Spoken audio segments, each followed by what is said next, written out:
Speed on B. Oh, the water bottle, you want? It's good. Let's put it down below. Down below. Down below. Just down below. drink it. Okay. Okay, are we action? Speed on A. Speed on B. There you go. Action. Little town, it's a quiet village. Every day, like the one before. Little town full of little people, waking up to say, bonjour, bonjour, bonjour. There goes the baker with his tray like always, the same old bread and rolls to sell. Every morning just the same, since the morning that we came to this poor provincial town. Good morning, Bell.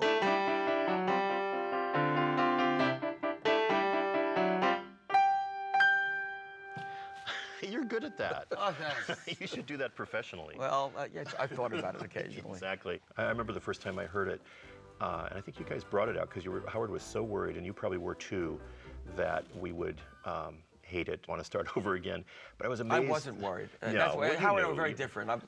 Was this the first I'm the song one who written? walks in and says, there must be a pony here. There's got to be a pony somewhere in here. Yeah, exactly. But I remember writing them and Howard saying, he just felt like everyone's going to be listening to this and they're going to think we're out of our minds. I said, I think it's great, Howard. I think it's great. What amazed me is in 4 minutes you introduced the main character and the villain and the town and the dynamics of it all and what she wants in life everything. in this little... And that top thing where she goes, little town, it's a quiet village, which was very, very classical. You feel the sense of Cinderella and the sense of those early, and that magic. Yeah, I felt we were onto something really special when we wrote that.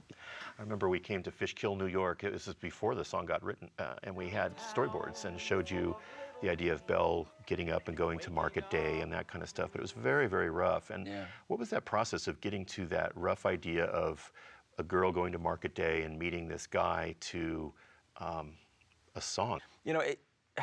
Howard was still very much in the saddle. So at the beginning of the process, Beauty and the Beast, Howard was the executive producer on Mermaid, and I believe he on was Beauty also, yeah. On Beauty. And so I wouldn't say I was simply along for the ride, but Howard was very much in the driver's seat in terms of the dramaturgical issues, and he had thought a lot of this out. As the project progressed and Howard became more and more ill, and of course everyone knows he never even lived to see the movie. I don't even know how you and Howard wrote. Did he write lyrics first? It's always been a combination of music first and lyric first, and getting in the room, and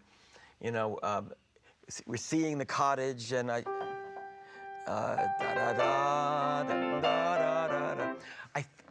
listening to that, I think he gave me lyric first on that. Little town, it's a quiet village. He probably said, what kind of a vamp would you go into? And I probably gave him that kind of basic feel, and he said, that feels good. It's hard to reconstruct in a lot of cases. Some really are etched into my brain, the more painful ones. And Belle was not one of the more painful ones. It was actually, it really flowed out pretty naturally. We knew that it was going to be very classical, very sort of almost Mozartian. And then we were going to have the big bombastic for Gaston. I think, in the architecture of any musical, that you pretty much map out the moments when you're first conceiving how you're going to musicalize something. So we knew we want the big production number, Be Our Guest. Be our guest, be our guest, put our service to the test. Tie your knot. So you're going to do the song Be Our Guest, and you go, what style am I going to write it in? And I've heard you mention... Oh, this story, yeah. Yes. Well, Howard said, okay, we have to write this song. It should be something like, we're serving you dinner or Be Our Guest. I said, you know what? I'm going to give you just a dumb piece of music. It'll be a throwaway. And then write the lyric to it, and that'll be the form. And then when you come back, I'll write the real music. So I sat down and literally just said, da da da ba da da ba da dum ba da da da da da da da da da da da da da da. I said, go and be well. Good luck, yeah. And he may have said, if there's a middle section, da da da da da da da da da da da, or else he took the first part, wrote that other part, and then I added it. And he came back with a lyric, and I said, great, now I'll give you the real music. And so I sat down with Be Our Guest. I said, okay, great. So Be our guest, be our guest, be our guest, be our guest, put our service to the test. Tie a napkin around your neck, siree, and we'll. No. I didn't know. More! I had no idea. Be our guest, be our. Everything was. It was all up for grabs. All I knew is it wasn't going to be that dumb piece of music I had first given him. Yeah, sure, I that was gonna just a go sketch, Better yeah. than that. Right. And after hitting my head against the wall for about an hour, I said, you know what? I think it has to be da da dum da da dum da da dum da da dum. Beef ragout, cheese soufflé, pie and pudding on flambé. We'll prepare and serve with flair a culinary cabaret. And that song is a list song where he's going to go through and name, and you're supposed to pay a lot of attention to the lyrics.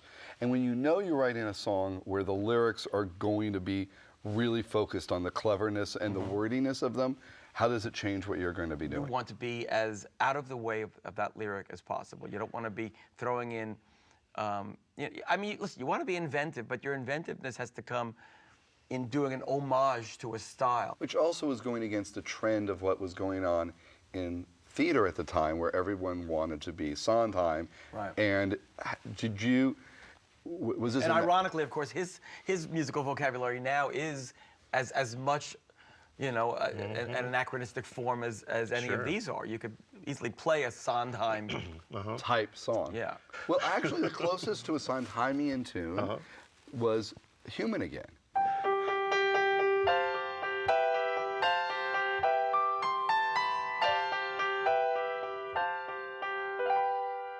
I'll be cooking again, be good looking again, with a mademoiselle on each arm. I'll be courting again, chic and sporting again. Which should call several husbands alarm. I'll hop down off this shelf and to sweet be myself. I can't wait to be human again. Human Again was, it probably went through the biggest grinder of any song in the movie and ultimately ended up not being in the movie, which was kind of sad. And it was just hard to fit in the story. I remember from our kind of filmmaker point of view, it was plenty of plot in it, but it was just hard to take the original demo, which was long. It's 9 minutes long. 9 minutes long, and try to put that in a 85-minute movie was just taking over too much real estate. Well, there was another issue, which was supposedly seasons are passing and time is moving on, and Maurice is still lost in the woods. Yeah, he's So, really dumb. Maurice is now really- like wearing a loincloth, eating berries He's somewhere, eating I guess. berries, he falls into a well, and then he gets out, and then he steps in a bear trap, and it just went on forever. But then we figured out how to do it. Yeah. When we put it into the Broadway show, we simply Yeah. took out the time passage part. It's a beautiful song. Eventually, we, taking a hit off of what you did for the Broadway show, we put it into that special edition that we did for the movie, because it fit somehow. You solved the All of a problem that sudden, we couldn't. Yeah. So And did it fit in the exact same spot it was always going to be? it came in, the song that replaced Human Again was Something There. Something there, yeah. There might be something there, and that's a song that came in really at the 11th hour. I mean, Howard was very, very sick when you guys wrote that song, I remember. You know, yes, Howard was, he wasn't even able to make it to the studio. Yeah. And we had that section of it, new and a bit alarming. And Paige was going, new and a bit alarming. And Howard would listen, and he said, he unfortunately couldn't speak. Yeah. Everyone had to get very quiet. And he said, tell her, Streisand, new and a bit alarming. And that's what's in the movie. New and a bit alarming. Who'd have ever thought that this could be? And let's talk a little bit about Gaston, which is just a incredibly... Hilarious song. Yeah, when I remember Howard putting that lyric in front of me, and I could just not barely get through it. It's a certain style of Howard Ashman lyric. It's a drinking song. No one. You know what? Does anybody have the lyrics? I did bring him. Richard, thank you. See, You're this so is welcome. management for you. It is. Like, Do you okay. always carry lyrics to Gaston with you? Yes, because you never know. when somebody's going to be sitting at the piano and want And them. I often Yeah. need to remember what rhymes with antlers for Exactly, all my yeah. decorating. Don't we No all? one's slick as Gaston. No one's quick as Gaston. No one's got a swell cleft in his chin like Gaston. As a specimen, yes, I'm intimidating. Howard was very, very funny. He was a very funny person. Yeah. A very, very funny lyricist. We got those lyrics in it was like a gift from God. When you're an animator and you're looking for visual things to do and entertainment, we couldn't stop laughing. And the storyboard guys and the animators just could not wait to dig into that, just in terms of animation and entertainment value. The strangest song in the show is the mob song, because it's something that would normally... Yeah, Kill the Beast. I always liked that song. I do too, but it's almost like underscore that is sung by the characters. It could have easily not been sung, and there could have been a grab the pitchfork montage. Yep. In order for a musical to be balanced, you've got it's like you have to bolt something down. You need a bolt here, and you need a bolt there. There had to be a song in that spot of the movie to really hold down the idea that this was a musical going into the last third of the movie. But that song was actually, I found it delightful. Can we hear a little of it? Sure. Where's the lyric? Give me the give me the lyric. Okay. But my favorite line is 50 Frenchmen can't be wrong. Which is from, that's an old song from the 20s, isn't it? Yes, yeah. Hearts ablaze, banners high, we go marching into battle, unafraid, although the danger just increased. Raise the flag, sing the song, here we come, we're 50 strong, and 50 Frenchmen can't be wrong. Let's kill the beast! Kill the beast! Kill the beast! Kill the beast! Only Howard would put a line like that in the climax when you're going to kill the hero of the movie, and he sticks in a reference to a 20s Cole Porter musical. Yes, why for the not? 3 people that would know that. Or he has that Macbeth line in there, screw your courage to the sticking place. That's what that's from. I'm so uncultured. Well, no, it's Kirk Wise, actually, who is well-read. He said, oh, that's from Macbeth. Really? So he's throwing in these little references for the adults along the way while the kids are just excited for it. You were nominated for 3 Oscars in the same category for Best Song. For song, Right. Belle, Be Our Guest, and Beauty and the Beast. Right. Was there concern, we may have just split the vote up? Yep. Of course. Luckily, because there was one song that was the single, that probably helped a great deal. And it was a title song. So we were aided by that. Remember at the Golden Globes, I mean, we won. Yeah. Best. We won Best Picture at the Golden Globes. I mean, I watched Don up there. It's like, what a night that was. Oh my God. Yeah, that was so unexpected, because to win, now there's a category for animation at the Golden Globes and the Oscars, and back then you're just a movie, so you had to stand up next to Silence of the Lambs and all these other films. But the songs were not nearly as good in Silence of the Lambs. They were less catchy. That's true. Yeah, there's a couple of them, but it was really a surprise to have somebody say, oh yeah, and the Best Musical Comedy Picture, Beauty and the Beast, was shocking. Yeah. We haven't talked about Beauty and the Beast. Oh. Yeah, but that's not a major song. So we can talk about the mob song, but what's Beauty and the Beast? Oh, right. Yeah, we should. We should probably stop and talk about that. That was the hardest song to write in the whole movie. Beauty? We tortured over that. And one day I found this cassette tape, and I was going to just, record over it. And before I hit record, I said, you know what? Why don't I just listen to what's on here? And it was 2-sided tape of Howard and me working our way slowly and methodically towards Beauty and the Beast. Oh, you're kidding. Howard was just, was using a major filter of, I want this to be a very unique piece of music. Someone like me, a composer who can be very facile, I benefit from collaborators who will say, that's great, that was easy for you, let's what else is there? The process of writing Beauty and the Beast was done at a time where Howard was dying, and he knew he was dying. At the beginning of that period, he knew, but none of us knew. And then gradually, we began to be aware that his days were numbered. Once it was sort of out in the open, it's easier to deal with. But in the time where he knew and we didn't know, his temper and his patience was. I saw him take, back in those days, we used to work with cassettes, and we had the Walkman Pro. Walkman Pro was about $500, really state-of-the-art piece of equipment. And he had a little mic, tiny microphone that was cheap, that was just intermittent. And I saw him get so frustrated when he wanted to tape something, and he smashed it against, and I started to go, he said, don't touch it, don't go near it. And he went over and he stomped it. Oh, no. There were times we were working together where I would say, I need to take a break for a second, and then I would go out and I would cry. Or I'd hold my kids. I was just like, the pain was so palpable working with him. It was very, very difficult.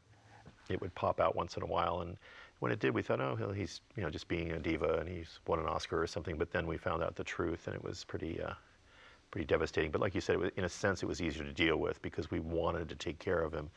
We wanted to make things easy for him, and that's why we ended up moving back to New York for all those weeks to work with you guys. Yeah. We literally picked up and moved to a hotel and would pitch storyboards out of a conference room where normally they sell sump pumps and things like that. We're in there working on Beauty and the Beast just to be close to Howard so he didn't have to travel and fly. And it's quite a time.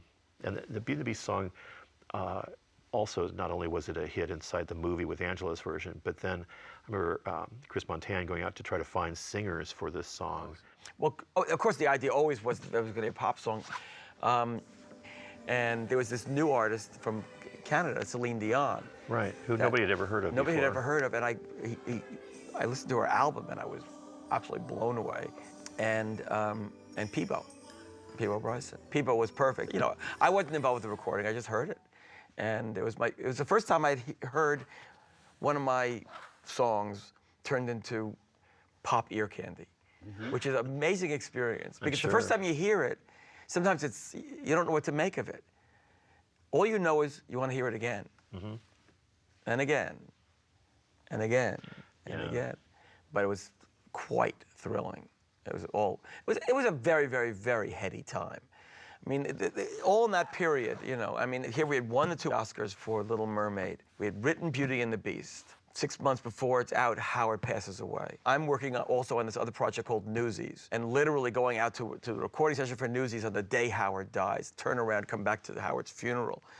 Well, everything is so in motion. We go to the Oscars, and Aladdin is now coming out of its development back into being born. This single comes out and is racing up the charts, and then I hear we've got 3 song nominations and Best Score nomination, and we were getting all the. There was just you don't really have the tools to really process that stuff except to go. What a ride. We won the lottery. It was like a fairy tale coming true. What a ride. And the fact that it continued. So it was an amazing time of growth. And I came out of this period after, really being a catalyst to Howard. And I developed into somebody who had to take the lead dramaturgically and had to be the spokesman for structure and for a lot of broad decisions. And so it forced me sort of out of my shell, if I ever was in a shell. It's hard to picture you in a shell. I've seen it, and it's quite something. We talked a lot about Beauty and the Beast, the song, and while we wrap up here for selfish reasons, and I'm sure you agree with me, can you play it for us? Sure thing. So something like this. Goes a little something like this.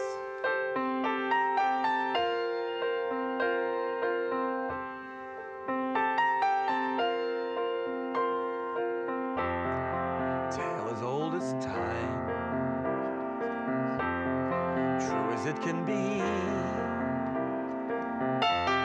barely even friends, then somebody bends unexpectedly. Just a little change,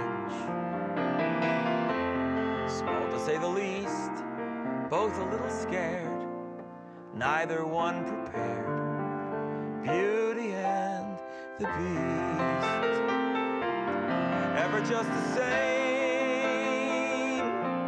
Ever a surprise, ever as before, ever just as sure as the sun will rise. Tale as old as time, tune as old as song, bittersweet and strange, finding you can change, learning you were wrong. Certain as the sun, rising in the east, tale as old as time, song as old as rhyme, Beauty and the Beast. Tale as old as time, song as old as rhyme, Beauty and the Beast.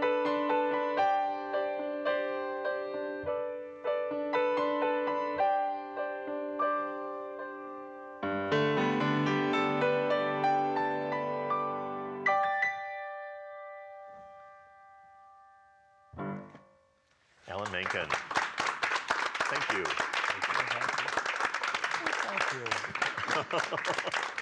Alan Menken, ladies and gentlemen.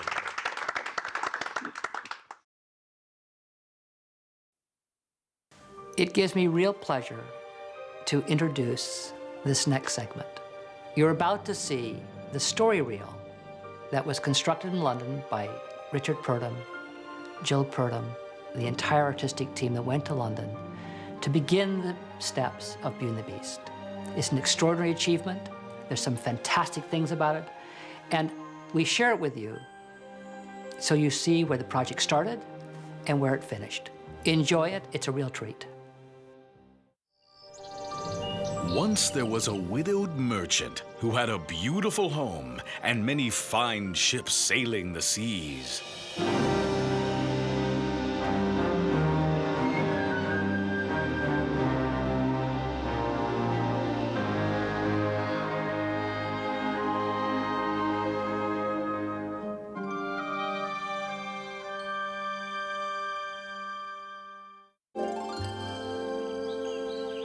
Through love and kindness, he raised his 2 young daughters alone. Someone's coming. Well, not quite alone.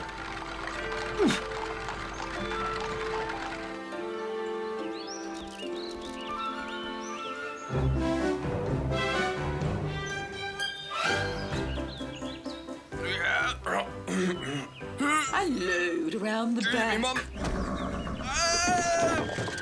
Idiot.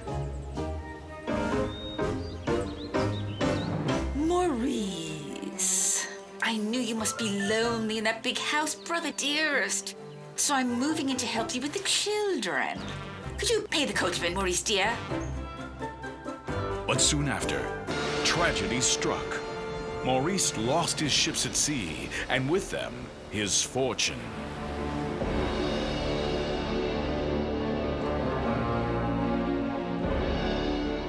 Giddy up, Orson. Oh, come on. Giddy up. Use the whip, Maurice.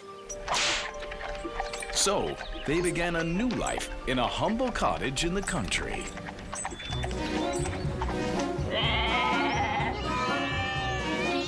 That hovel?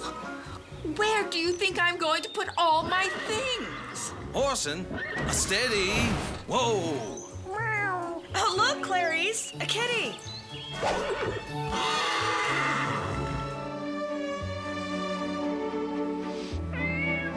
Happy birthday, Belle. This was given to your mother on her 17th birthday. Father. Wind it up. Wind it up. It was Mother's. Yes, and now I want it to be yours.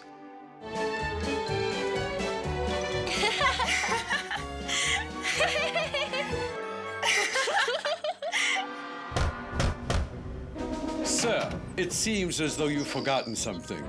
Yes? What? To pay your taxes. Oh, you'll get your money. I'll need time. Well, it's the money, or this house and that nag over there. They can't take Orson, Papa. Now we've lost everything. No, Father, don't say that. You always told us to look a little closer and see things aren't as bad as they seem. You've got me, you've got Clarice, and Charlie. I knew you would land us in the poorhouse. Marguerite, what do you expect me to do? It's either sell the music box or Belle must marry someone rich. There's no other way. You must sell it, Papa. It's all that's left. No, Belle. No, it's your birthday present. You could give me another present. If you see one, I'd love a rose. Oh, very well. I'll go now and be back tonight. Where do you think you're going? I'm going to sell it. Smart move. Idiot.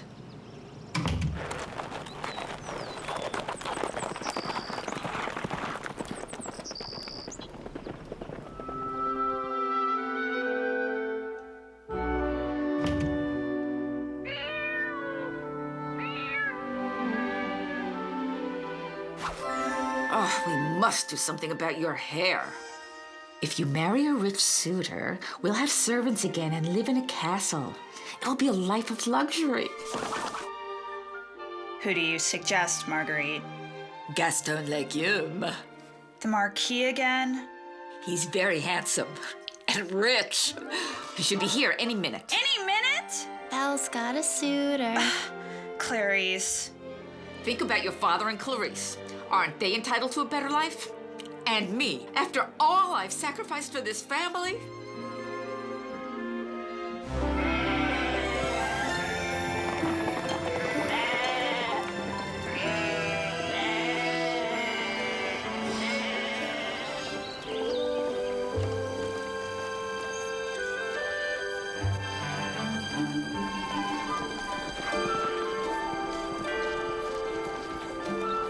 Oh, yes, that's very nice of him. Yes, perhaps he'll ask me to the dance. Come on, sweetie. How about a little time with me? Come on up.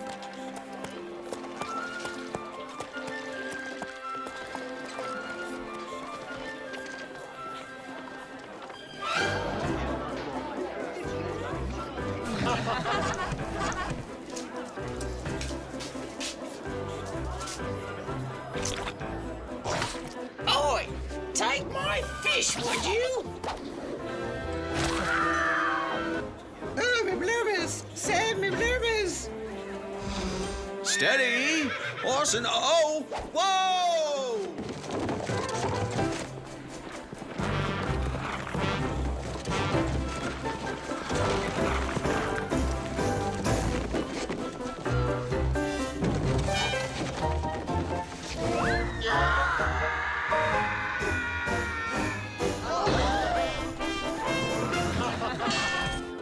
Oh no!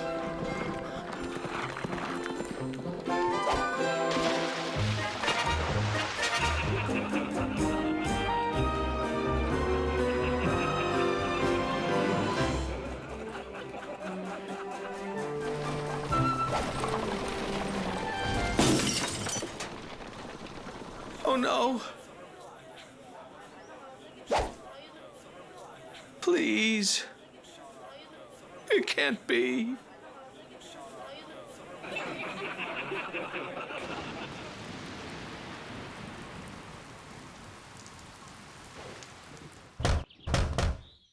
Gaston, how wonderful of you to come.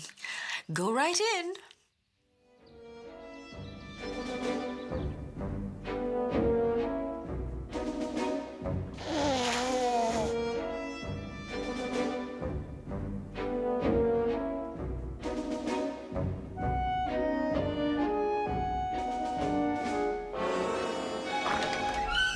Good afternoon, Gaston.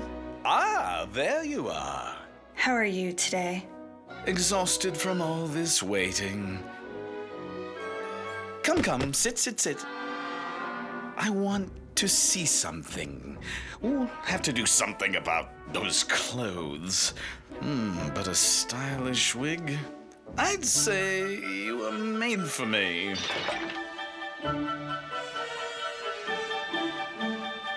So, have you thought about it?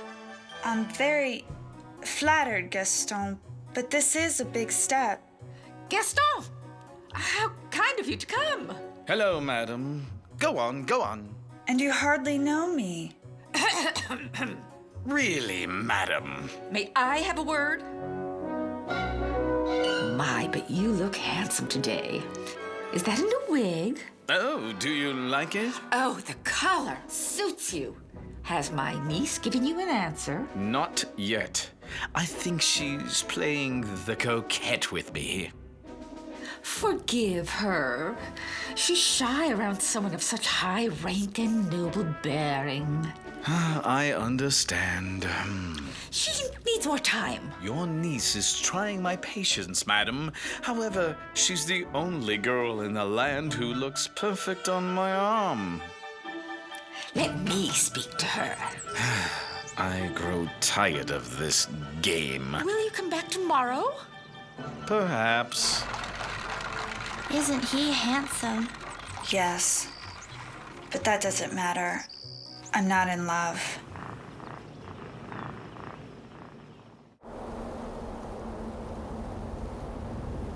Now we have nothing. Lose our home. Where will we go? What will we do?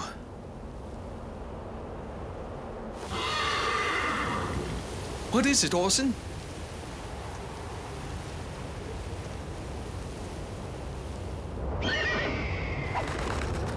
What's wrong? Wolves! Run, Orson, run!